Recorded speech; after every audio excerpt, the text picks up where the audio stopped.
this wonderful March Sunday as we move in toward the end of this great month, and are invited again always during this month to look at ourselves in the light of integrity, to look at all life in the light of all integrity, which is what this month is dedicated to. And today we look at that in a particular way from the point of view of value.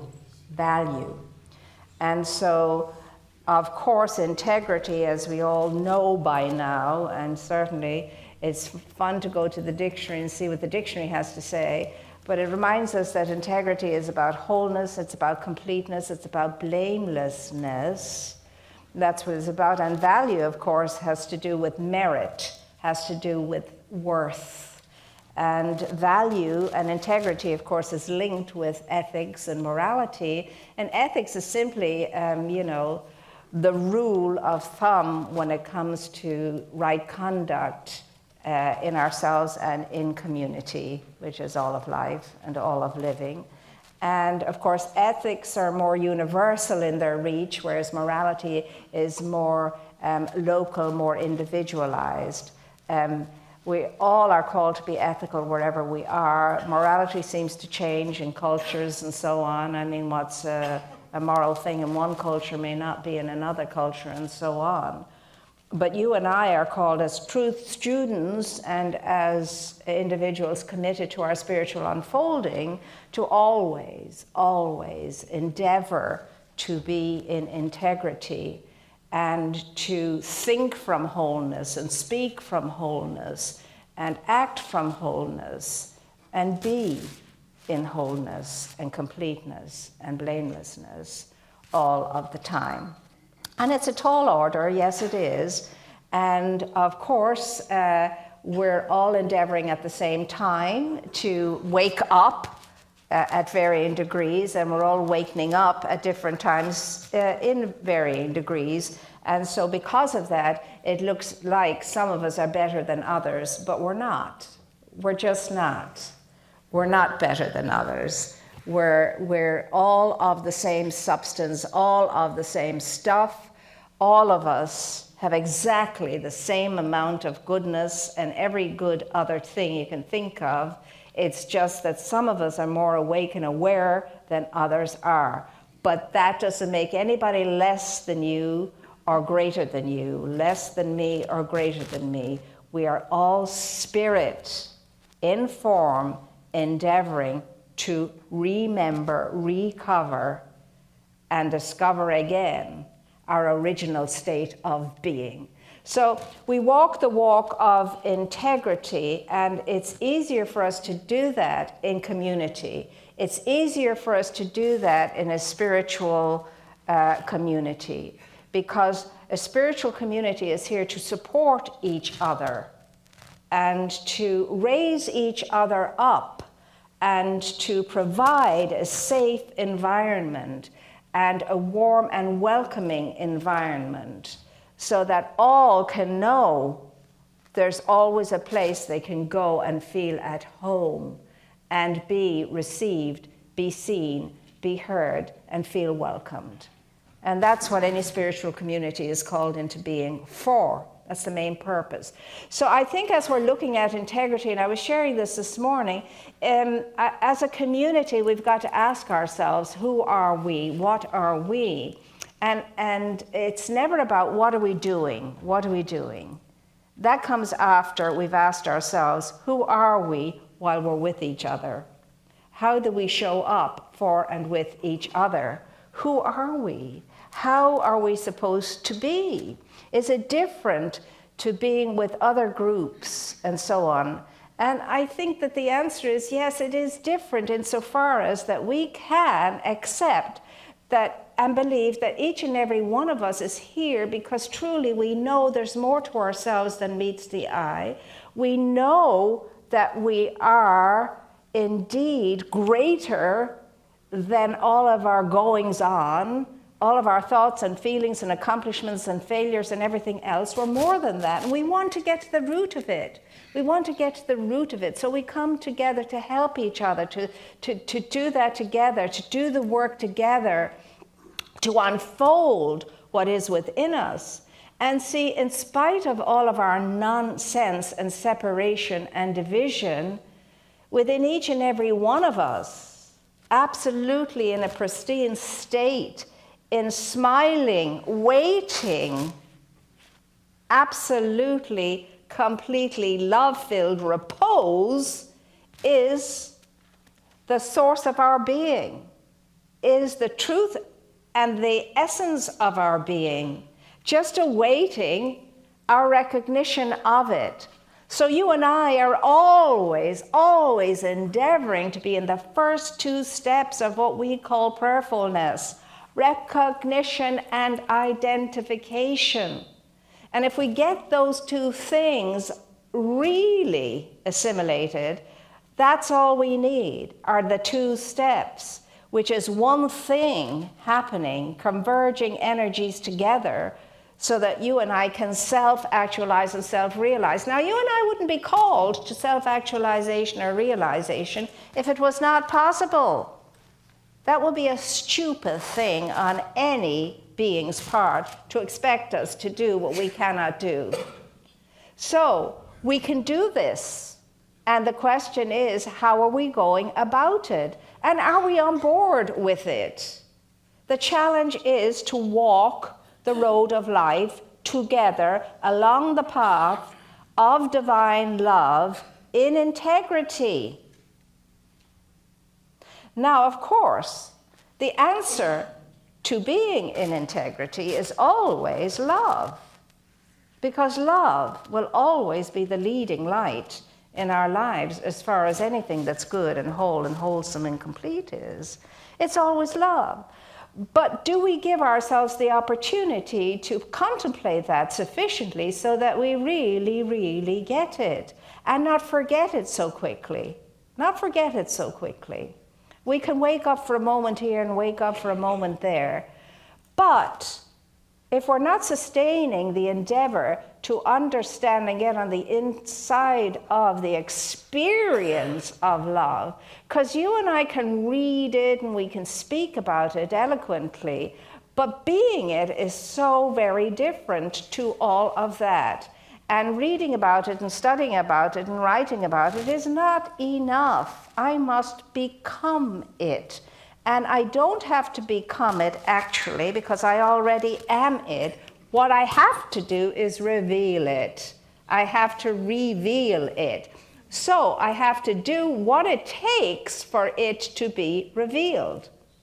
And for that to happen, I must be able to operate at the level of the inner mind, at the level of the inner heart, at the level of the formlessness state that I am in truth. So for that to happen, I have to take myself, withdraw myself out of the material reference that I'm in most of the time, withdraw from the sense world, which is the material world, and stop judging everything on what I'm seeing and hearing and tasting and touching and all of that, which is what we do on the exterior plane. I have to become that faceless, formless energy and essence, the thing itself, love itself, unconditioned and unconditional. And that is really a tall order. And for that to happen, for me to walk in integrity, there is a cost. There is a price to pay, and make no mistake about it. There's a price to pay. Nothing for nothing, as my mother always used to say, and very little for a halfpenny. That's what she always used to say. Of course, halfpennies nowadays, what's a halfpenny? A half a penny, but what's even a penny anymore in some places? So nothing for nothing, so you pay the price. But here's the thing, you and I have to know that we can reach into those wonderful, wonderful cosmic pockets that we have. The pocket, yeah, I have a pocket.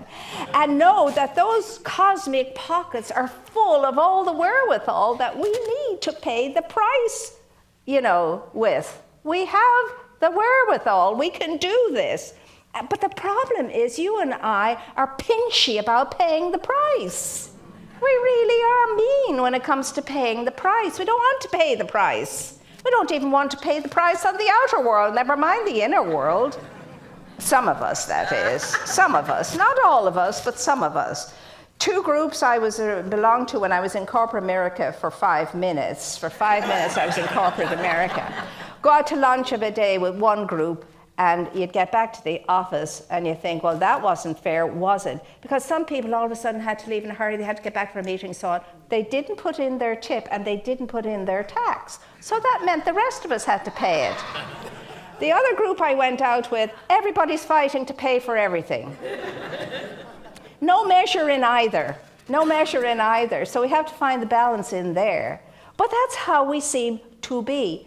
But that's a nonsense. That's not who we are, and that's not what we have to be or how we have to be. We can be otherwise. Remember, you are rich in spirit, and that spiritual wherewithal is never diminished. You're loaded with it. Loaded with it. No shortage. Every single one of us. But we have to trust that. How do you think you're going to trust that if you don't have a relationship with your source? If you're not in relationship with your source, how can you trust what you don't know? How can you trust what you're not sure of?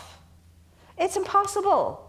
It's impossible. So I have to take myself out of the material plane and be in my own company. And when I say in my own company, I'm not talking about the body. I'm talking about my spirit. To be in the company of my faceless, formless, energetic self.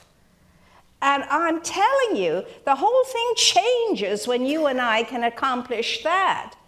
You never go into prayerful states with a honey-do list. I want. And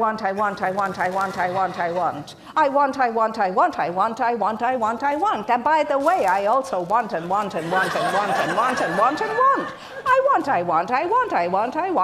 It's never ending. Everybody wants. You see, the road of integrity and love is the road of I give. And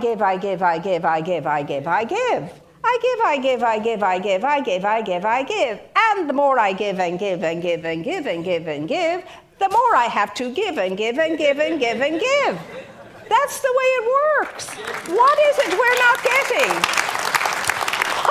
We're not getting, but we will sit on our spiritual hands and our physical hands too, and keep. I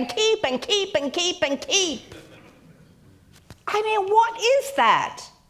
What is that except a sense of lack, a sense of scarcity, a sense of fear that causes us to do that?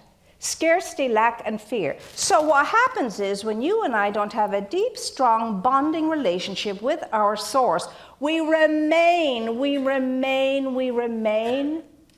in separation. We remain in division. We remain in suspicion.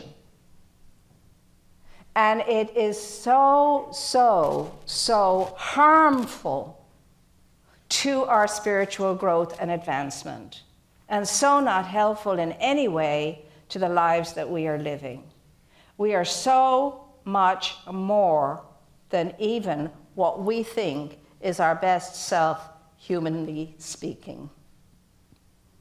We're the fullness of life itself, and this container never, ever depletes itself or less gets to low. And yet, you and I, humanly speaking, can find ourselves running around on fumes. Beyond empty tank, on fumes.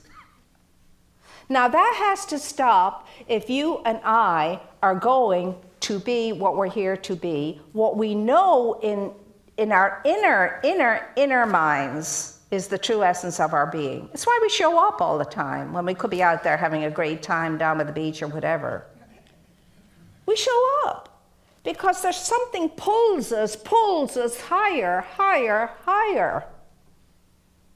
And as it is stated, the kingdom is not here or there, low here, low there. It's here, within the inner mind, within the inner being, within the inner heart. So are we just going to leave that amazing, awesome power of good in the universe that is available to us, lying in peaceful waiting, repose all the time with nothing to do as far as being the assist to you and to me on this plane, when we could have that, as much of it as we want, so that you and I can achieve all that we're here to achieve.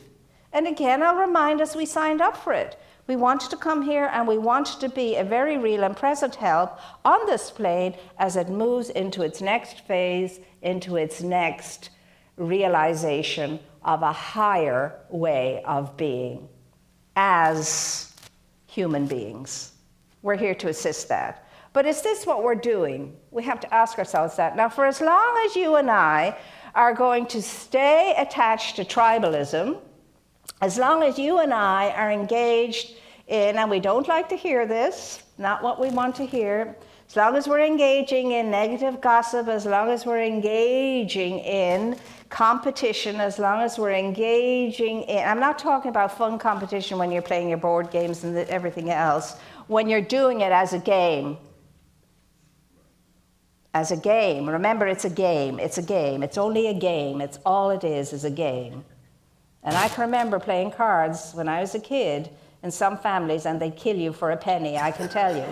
It's taken too seriously because it was only a game. So as long as you and I are in that negative zone in any way, whatever that looks like, we are disconnected, disassociated from the true source of our being, and we have no idea what love is. Any kind of love, for that matter, far less unconditional love. And so yet, if we want this world to change, and God knows there's enough for this world to change within ourselves, beginning with that, and then in our families, and goes on out, then we have to take the work seriously. There's a price to be paid. There's a cost to it happening. And if you and I are not willing to pay the price, take on the cost, it's not going to happen, and we're in trouble. And we are going to leave the generations to come with a terrible mess, to say the very least. And it's not their mess. And so what is it going to take for you and for me to come into our own, to rise up, come to our senses, and return back to the consciousness of our original source? And be. And that's all we have to do then when we do that. We simply have to be. There's nothing else. There's nothing for us to do except to be. But once we're in this state, we've understood what service is, and then, just for the heck of it, just for the fun of it, we'll be in service. We will serve and serve and serve. We will serve, and we'll show up gladly to serve, and we'll wake up every day to serve. Because let me tell you, the cost that you and I have to pay for the good to happen for everything and everyone is to every single day when you wake up in the morning, know it's your job to put something on the table of life today that's going to sustain it and going to maintain it. It's your job. This is what you're here to do. You don't get not to do it. You have to do it, and if you don't do that, it doesn't get done. So every single day of our lives, love says, put something on the table, bring something to the table that's nurturing and nourishing and advancing. That's what we're called to do every single day of our lives. And let me tell you, when you get into that rhythm of service and being available wherever you can be available to make a difference, wherever you can make a difference, not that you're going out to, make sure you're going to do good for someone today. Just grab anybody, as long as it gets done, I can cross it off my list. Yes, I made a difference today in somebody's life. But just to be open and available to life, to be present to it. And I can assure us all, if we're present to life and every moment in it, the opportunities arise. You don't have to search them out. You don't have to look for them. They'll be right in front of you, and you will have every opportunity to be the presence, to be the outlet to the inlet of grace that is always filling us. For you and I are called to be what we're made of, to be what we're made of. And those words have to be impactful for us. I have loved you with an everlasting love. I am with you as I have always been, and I shall always be with you. Now, love each other as you are loved. Now, that's not hard to understand. Love each other as you have been loved, and I have loved you with an everlasting love. I love you with an everlasting love. Love as you have been loved. It's again a big, big challenge for you and I to be able to be who we are. And it's not as if we're trying to be someone else. We're just asked to be who we are already. So to love in that way means to be present, available, open, and ready to meet a need when it crosses our path. And as I say, none of us need ever go out searching for this, because they will cross our path, I can guarantee it. And as soon as you make up your mind that you're going to live more consciously, live in presence more deeply, it's like opening the sluice gates. There'll be tons for you and for me to be able to serve in a way that makes a difference. So again, we are asked to examine this particular week our value system and see again if that value system is living up to me standing in integrity. Are the values that I espouse, are they supporting me being in integrity? Do they cause me to be a better outlet, the inlet of grace? My values, and do I feel as a result of these values that there's merit, there's worth, universal merit and worth in these values? Are they effective as tools of love? Are they getting the job done? Or is there something I have to adjust? And again and again and again, you and I cannot in any way show any tendency towards separateness. There cannot be them, there cannot be us. There can only be the I am in the we of us. And that is truly, truly challenging. Truly challenging to the egoic human mind. Because the egoic human mind wants to judge, differentiate, divide, and conquer. That's the tendency. But you and I are called to unify, and bring together. You and I are called to be bridge builders. Not the erectors of fences. We fence ourselves in. Some of us have a great fence around ourselves that we don't want anybody to get past or over or through. But no, quite the opposite is what you and I are called to. We're called to be that vulnerable, because love, unconditional and unconditional, is very vulnerable. It's very vulnerable. There's a power, there's a strength in vulnerability. There truly is. Because in vulnerability, there is transparency. And when we are of an understanding that we are here in this three-dimensional, very low-dimensional planet Earth, beautiful though it be, amazing though it be, divine though it be, it's three-dimensional. It's a dense plane. We are going to make mistakes as human beings, but we ought to be in a safe space whereby we can make those mistakes, and by the love that's shown us and the welcome that's there for us, be able to overcome those mistakes together. And it's easier to do it together. We have to be stopping the nonsense of being so shocked when somebody does something that surprises us. We're going to surprise each other in every way, good, bad, and indifferent. We will sometimes disappoint each other, but more than anything else, we're going to disappoint ourselves. But we need each other to be there when we do that, to remind us of who we are, to help us get back up and brush ourselves off and start all over again. There ought to be no judgment in that, just a helping hand, not a sympathy that jumps into a hole with me and says, you poor unfortunate creature, you don't deserve that, and they're rotten for doing that to you, really. You have every right to feel as wretched as you feel. It's dreadful, it's terrible, it's awful. How dare they, blah, blah, blah. That is not helping you or them. Now, what you say is, I am so sorry that this has happened to you. I really, really am. Now, how can I help you to manage this? How can I help you to come through this the better for it, the stronger for it? How can I help you to reach into yourself and know that you can rise above and that good comes out of this? I know it's ridiculous to say it to you right now, but good comes out of this when you know it. And if you don't know it now, I will know it for you until you can know it for yourself. We need to be strong in our support and help of each other. Not pathetic and not sympathetic, but empathetic. And so it's you and me. It's all up to us. God, help us all. It's up to you and me. It really, really, really is. There's nobody else out there going to do it. What you are here to do. Only you can do what you are here to do. Only you can be what you are here to be. And if you don't and won't, no one else can take your place, and it never gets done. We're not here not to get things done. We're here to get things done together.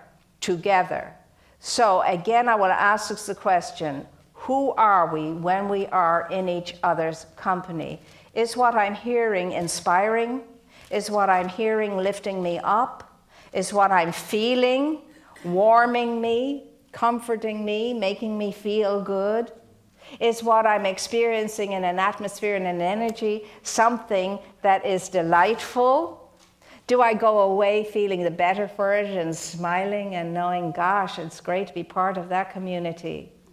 Or is what I'm listening to souring me? Is what I'm listening to a dissonance that really is discomforting me? Whatever that is, we all have to stop it and block it at the pass. And we may be inclined to do that from time to time because it's a terrible, terrible bad habit that we're into since we're knee-high from grasshoppers because we picked up gossip from all the adults around us. And we think that's the way to be. And that's the way to get close to somebody. Oh, let me tell you about this.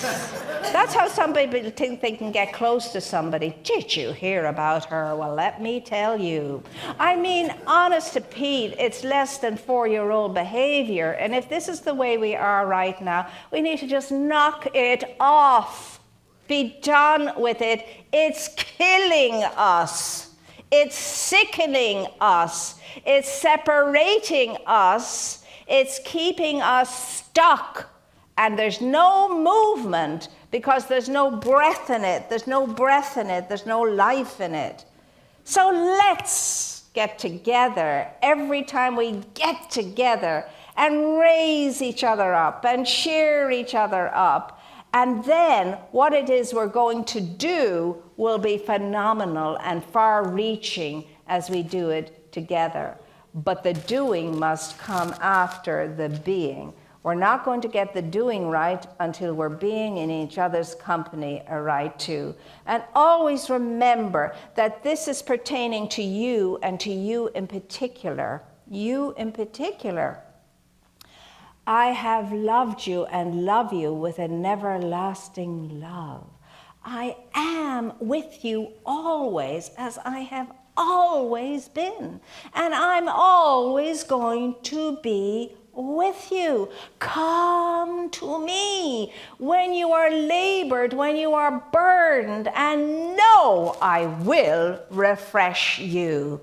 For you are my beloved, in whom I am well pleased. You are the beloved. You are the light of my life. You are the energy and the power of my being. And one day you will know this. See yourself as I see you, and all shall be well, and you will have come home to your true essence of being. And I will not let you rest until you rest in this awareness of my being as you in human form. And so it is.